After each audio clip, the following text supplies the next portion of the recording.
आज अल्टिमेट संपून आम्हाला जर संध्याकाळपर्यंत जर त्यांनी सांगितले आरोपी तर आपलं तर उपोषण स्थगित होईल, पण नाही तर नाही सांगितलं तर उपोषण तर ठामच आहे उद्या. आता या गोष्टीला 16 महिने उठून गेले, 17 महिने चालू आहे, अजूनही आरोपी मोकार येते. हो ना, मग आता हे पोलीस प्रशासनाला कळायला पाहिजे ना, की एक स्त्री की प्रशासनाकडे धावा घेते की मला न्याय द्या, माझ्या पतीच्या मृत्यूसाठी मला न्याय द्या. मग हे प्रशासनाला बी कळायला पाहिजे ना. आपल्याकडे पहिले सुविधा सोयी येऊन गेल्या होत्या, ते सुविधा झाल्या, सुविधा मला आवाहन केले, विनंती केली होती किंवा 8 दिवसाची काय मुलं दिली पाहिजे पोलिसवाल्यांना, कसं पण होय, तर साहेबांनी तर दिलीच आहे, पण आम्हाला आता 15 महिने होऊन 16 महिने म्हणजे 17 महिना लागून सध्या आम्हाला काहीच न्यायाचं हे नाही ना. काहीच थोडी सध्या आशा नाही की प्रशासन न्याय देईल असं. मग आम्हाला त्याच्यामुळं तर आम्ही उपोषणाचा ठाम निर्णय घेतला आहे.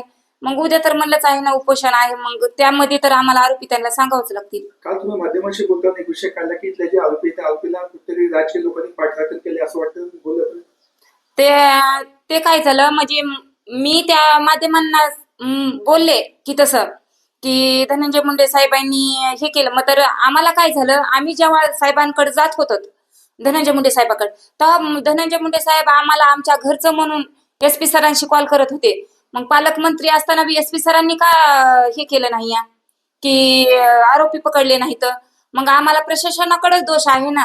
मुंडे साहेबांनी आमची बी पाठराखण केली आहे.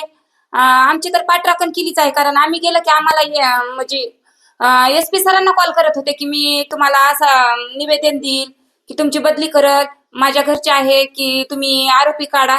तरी पण SP सरांनी काहीच केलं नाही. मग SP सरांवर दबाव कुणाचा आला, ह्यासाठी मी म्हणते की SP सरांचे तुम्ही CDR काढा आणि इथल्या PIंचे सगळ्यांचे CDR काढा आणि नंतर मग आरोपी तर निष्पन्नच होणार आहेत.